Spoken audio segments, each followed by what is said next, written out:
दोस्तों, मैं हूँ इंदु मिश्रा। देसी ब्लॉग में आप लोग का स्वागत है। मैं एक खिलौना गाने जा रही हूँ। अगर आपको अच्छा लगे तो कमेंट और सब्सक्राइब और लाइक ज़रूर करिएगा। तो मैं गाने जा रही हूँ। मैं तो जगईनी बाबा फुलवरिया, ये कयरज सुनियनी होला।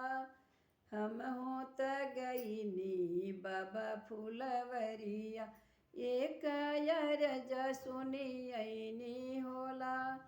एक अरज हम भारी सुननी, भैया के भैले होरिलवा होला। एक अरज हम भारी सुननी, भैया के भैले होरिलवा होला। भैया पूछे ले अपना धनी से, मोरे बहिना काऊ लियली होला। भैया पूछे ले अपना धनी से, मोरे बहिना काहो लियली होला।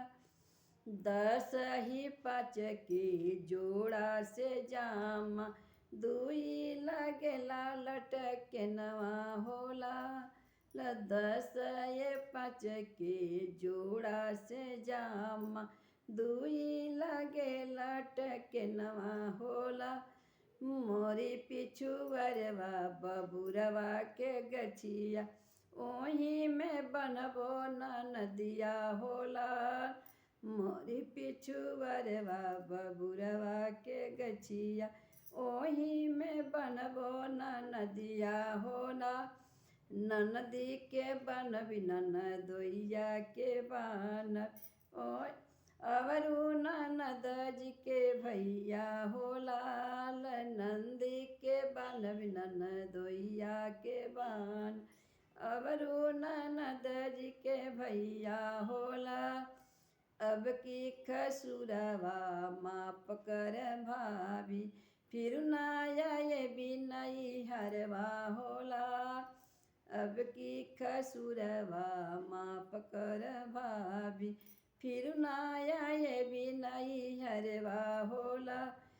गोड़ तोरे लागी ले पैया जे पारी, गोड़ तोरे लागी ले ये मोरे भाभी, खोला न हाथ के बंधनवा होला।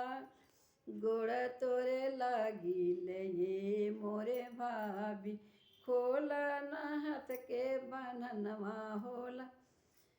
ननद के खोला ननदोइया के खोला, अवरु ननद जी के भैया होला।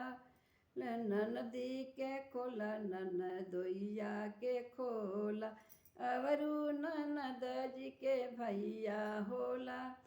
अब की खसुरवा माफ कर भाभी, फिर नाया ये भी नई हरवा होला।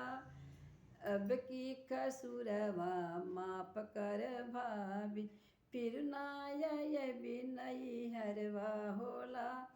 सवल के यनी 2500 न पौनी, मोरे भाभी छोड़वली नई हरवा होला।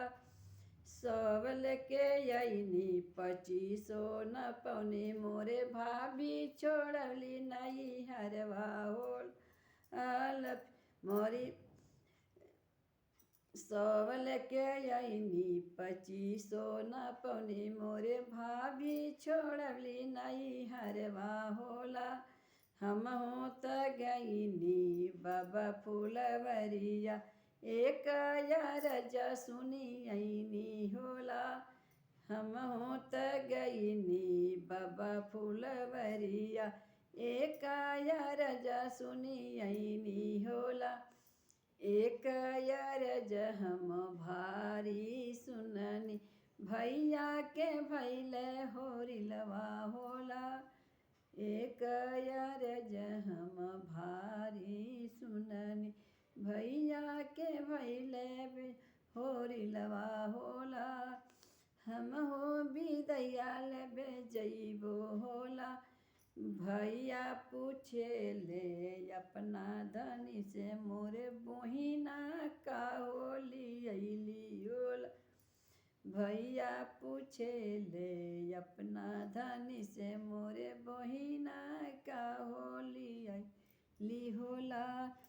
10 ये 5 के जोड़ा से जाम, दुई लगे लटकनवा होला।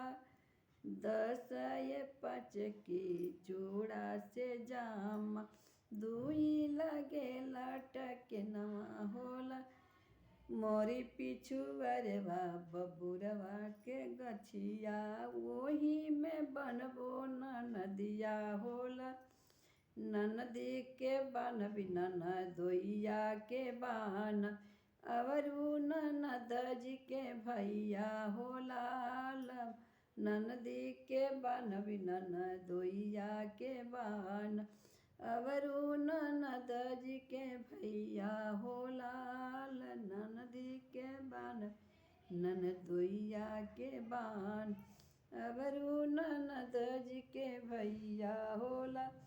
अब की खसुरवा माफ कर भाभी, फिर नया ये भी नई हरवा होला।